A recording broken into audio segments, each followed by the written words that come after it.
Hi everyone. I thought today we would try basically one of the simplest things we can do for the holidays with watercolor, and that's a very simple abstract pine tree.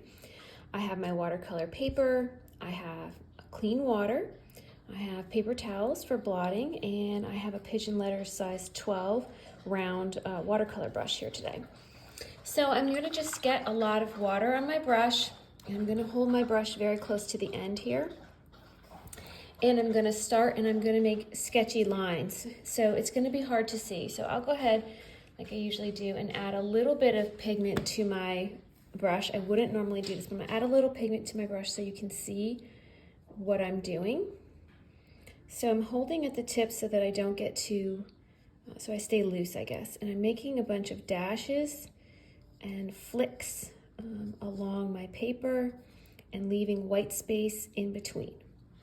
More water, I'll add a little bit of pigment again so you can see it, and we'll just do the same thing. So dashes, squiggles, just sort of like mark making, I guess, and generally pulling to the outside, and then at the bottom a bunch of water. I think that's probably good. So we can see we do have a lot of pigment in some of these, and we can flick out a little bit on some of these just to make it a little more fun.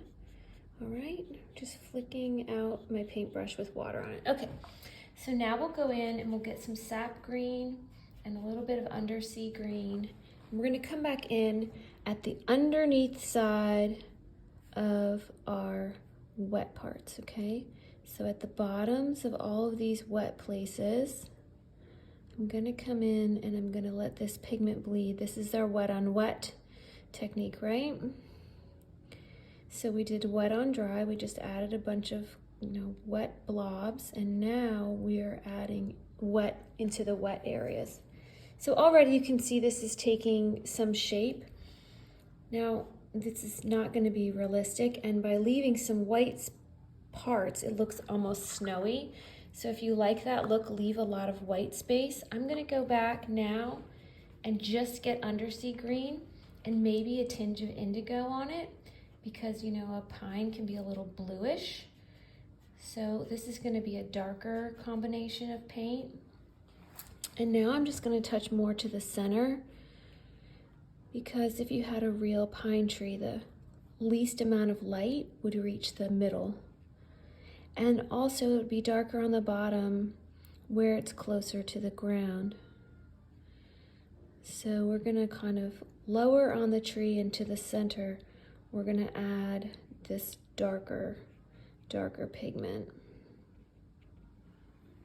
Okay. So again, this is super abstract, but really guys, it's about done. You can just leave it like this if you like. Some people want to add, more and more pigment. I think sometimes you're going to lose your white space. You're going to lose some of that depth and dimension if you touch it too much. But I'm totally guilty of that. Yeah, I think it's fun. It's just kind of simple and quick. And if you want to, I don't always do this, but if you want to, you could add a little trunk to it. Any color brown, doesn't really matter. Burnt umber, raw umber, got a sepia if you want something dark. Pine trees don't always show their trunk, so I try to get the center point and draw two little lines. And then I just like to fill the middle in with water. I like to keep it more brown on one side and then fill in the middle here with water. And that just gives the illusion that the light is hitting it from this side. And it's okay if it bleeds up into the tree. And then we just can kind of like shape it a little. Yeah, so a little teeny trunk on there. I think he's fun. and you are already done with your pine tree. I have a class on Skillshare called 10-Minute Trees. If you'd like to join that, I teach a bunch of different pine trees for the holidays and different techniques, and I will put a link to that. But if you search Skillshare at Sweet Seasons Art, and if you paint a pine and put it on Instagram, I would love for you to tag me at Sweet Seasons Art so I can see all of your pretty pine trees for the winter and the holidays. Thanks for painting with me. Have a great day.